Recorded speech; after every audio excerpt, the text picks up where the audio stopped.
My name is Alim Young. I graduated from St. Joseph's in 2019. I currently work for Thomas Jefferson Health, and my current job title is Assistant Director of Development. So, in my current role, I'm a major gift officer in Grateful Patient Fundraising. So, what that basically means is I reach out to physicians and I quarterback with them and decide whether or not someone might be grateful and interested in learning about their work in research and education. Once we've decided that someone might be interested, what we then do is we reach out and we just simply try to share the work that the physicians are doing. And then once we've decided whether someone might be interested, we try to line up our fundraising priorities with someone else's philanthropic interest and see if there's a match there. And if there is a match, then what we do is we work to solicit that individual for a contribution. And then not only do we just solicit an individual, we really work to steward the relationship and cultivate it towards the next level. So if someone makes an initial gift, but might be interested in thinking bigger or doing more, we help them with that process. Advancement is so weird. It's not one of those things that you go to school for. It's not something that you're like, I'm gonna major in advancement and then I'm gonna go and get a master's degree in it. You know, you're kind of just tapped on the shoulder one day by someone who thinks that you have the gift or the calling, if you will.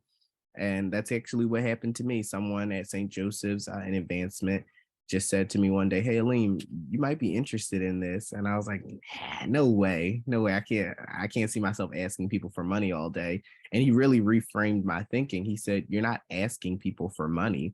He said, "You're just trying to see if there's a match between your institution's goal and what their interests are." And for me as a networker, that spoke volumes because I'm not interested in just a means to an end. I'm really interested in connecting people to meaningful opportunities. The entry level path that I took, and it's really different everywhere, was the path of a development associate. So it's Jefferson's entry level position for someone interested in advancement. It's sort of a hybrid between an annual giving role and a major gift officer. And I've kind of quickly shown that I have the ability to solicit and steward major gift opportunities. And that's what I've been working on. You really just need to be a person that can listen. And you need to be a person that, not just listens to get across your next point or to, put a pin in what someone said. You need to really be empathetic. You need to listen to people and meet them where they are. And a lot of that I learned at St. Joe's, being men and women with and for others. Cura personalis, care for the whole person. All these different, Jesuit lingos that we learn from the time we step foot on St. Joe's campus. I really took the time to ingrain that into my everyday life and just took the time to listen to people. I meet people where they are. So sometimes the conversation has nothing to do with a gift that someone might be interested in making. Sometimes it may just be understanding their neurological disorder or disease and having empathy there, and then taking the next step to say, like, why are you interested in this? Why is your family interested in this? And hearing them and really understanding that, because then I can present meaningful information. If someone says that there's no hope in there's no hope for a cure at this current time in the disease that they may be experiencing, then research is their best opportunity to give back, in my mind, because it doesn't make sense. Oh, I want to participate in clinical trials, or I want to those opportunities don't always come to fruition in an immediate sense. But when someone gives to research, they're really perpetuating hope for the next generation of individuals who might have this disease or disorder. Any and everything, any opportunities you can find yourselves involved in that will really allow you to connect with people. When I was at St. Joseph's, I was a career ambassador. I worked at the Career Development Center for my first year, and I think actually my first year and a half. And I really took that opportunity to network and to learn about many different careers and many different people. And it broadened my scope from just, oh, I want to do this one particular thing, to just being someone interested in connecting people and to networking and to really getting to know people in very different facets of life. So I would encourage any and every hawk that's out there to just meet people and to learn about their experiences in life, and just, use that as an opportunity to go forth and set the world on fire. Don't be afraid to reach out to those top people. Uh, I I think my so I first got married in 2019, and I had a job very briefly before the pandemic hit, and then I was unemployed for about 10 months. I had a pregnant wife, and life was coming at me fast, and I didn't know what to do, honestly. And so I took the time, and someone said, "Oh, there's a position at St. Joe's for a contact tracer," and I was like, "I'll take it. Any job is a good job." And as that time went on, I really tried to figure out, okay, what do I do next? This position is 6 months. COVID will not be here forever. How am I going to use this as a springboard for my next, opportunity? And I didn't want it to be a hasty one. And so I started at St. Joe's having informational interviews. I had at least 200 in the course of maybe a time span of maybe a month or so. And I reached out to everyone I knew at St. Joe's in any possible area that I thought I was interested in. And at the end of each of those informational interviews, I asked someone to connect me with someone either at a local university, somewhere regionally, or somewhere, nationally that they thought I might be, interested in traveling.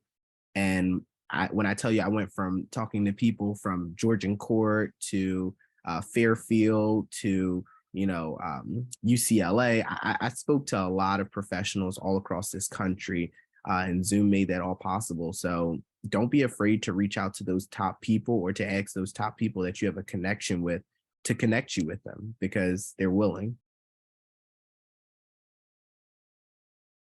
So as a young black professional, obviously the first thing that an individual encounters is the color of my skin.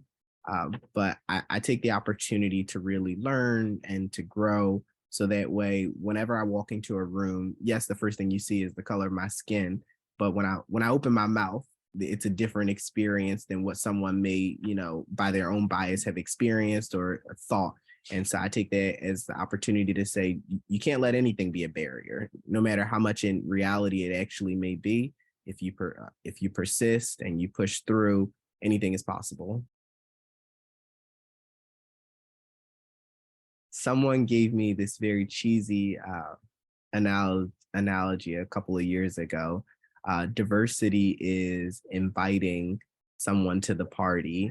Inclusion is asking them to dance. And I take that as a very real reality. You can invite as many people of color, as many LGBTQ individuals, as many people with disabilities, both hidden and visible, to your campus, to your community, to your company. But if you don't involve them and engage them and you're unable to retain them, then you're not doing the job of, diversity and inclusion. And that's, you go from diversity to inclusion to equity. You bring people, you make them feel involved, not just because they feel involved, but because they are involved, they're engaged. And then you figure out equitable processes to put in place to help sustain and support them. Definitely. There was another saying that I think one of my English teachers said, and she said, "When I first walk into a room, so too does the race that I am." And for me, that's not something that I can put on and take off. That's not something that I have the privilege of saying, today I'm going to be a white man or I'm going to be someone that I'm not. The reality is that I am who I am. And so it influences every aspect of my work. And a lot of times, because I don't particularly feel or have not particularly experienced marginalization outwardly, I use my voice and the platform that I might have as an opportunity to speak for people who have been. So I often said to some of my friends, I'm the loudest person in the room, not because I want to be, but because I have to be. I'm the person that speaks out for those who have been, voiceless or marginalized or silenced. And so I think I make it a priority in all the work that I do in my recruitment process, in my interviewing process, when I'm reaching out to grateful patients. It's a priority in what I do, and it's always at the forefront of my thinking. I would say, and this is a real big plug, Plus Delta was a great program. It's actually a program that's used to train major gift officers and those interested in fundraising with the opportunity. It equips them with the opportunity to learn more about fundraising, and not just fundraising, but advancement. So there's three different types of shops when you think about raising funds. There's fundraising, which is very transactional, and then there's development, which is slightly less transactional and less event based, and moving more towards transformational opportunities. And then there's advancement, which is, on the polar opposite side. It's highly personalized, and it's an opportunity really for individuals to take what I said earlier, that opportunity to align your institution's priorities and pillars with an individual's interests. And it's not shifting one to the other. It's finding the perfect match and opportunity, whether it's an opportunity at your workplace or an opportunity at a partnering institute, finding that opportunity and aligning the two.